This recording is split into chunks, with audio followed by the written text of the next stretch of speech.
Day,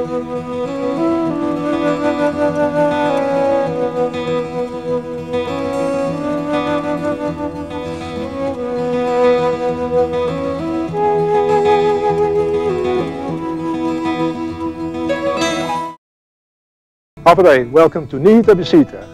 Our program centers on those things that are important to us culturally and naturally. Through our weekly episodes, we will have a chance to revisit, to refresh the memory, and to reunite with the past. We start with antiquity, we traverse hills and valleys, and wade in rocks and shoals that have been hallowed by sad and happy events long, long ago. We walk footpaths used by our ancestors, contemplate at places where they once did, and visit lofty sites deep in the jungle where they have remained undisturbed for at least 1,000 years. We will have a glimpse of the abundance of our land as it must have been when our ancestors discovered it 30 years ago. We will trace the 4 remaining Spanish bridges that we found along the King's Highway from Umatec to Agana. We will revisit places that are distinctly identifiable with nations that claim, possess, and govern Guam and have left their indelible marks in the culture and landscape of our island.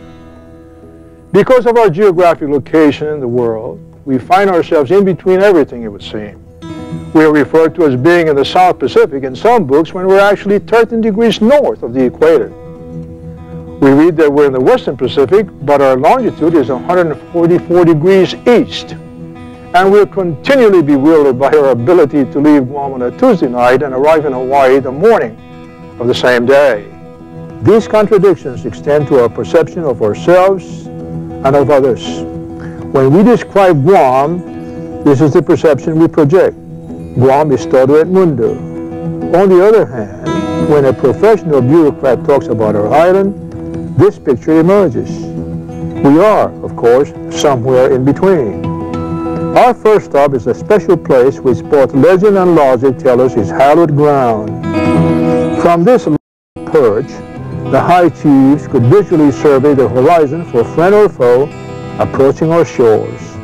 They could also enjoy the majesty of the seas from here, the ruggedness of the shoreline, and the ponderous cliffs just as we are awed by them today. They also had a commanding view of the beautiful bay below they call Tumhon.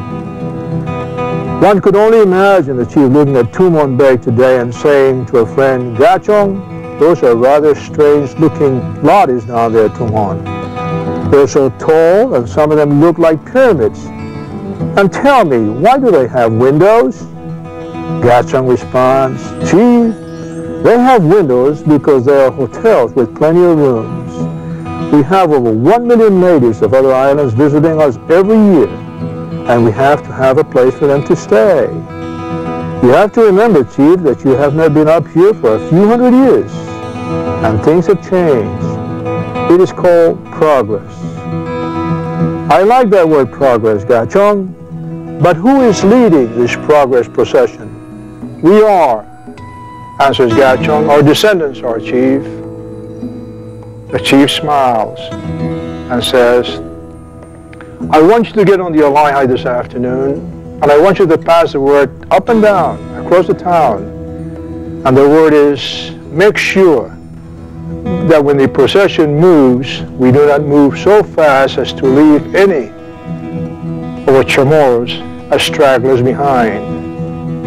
I'm very happy that we're entering this century with our own people leading the way. To Lover's Point, touching base with our past. It's a place to see, it's a place to be. See you next week. Este otro viaje, si Ben Blaz. Adiós.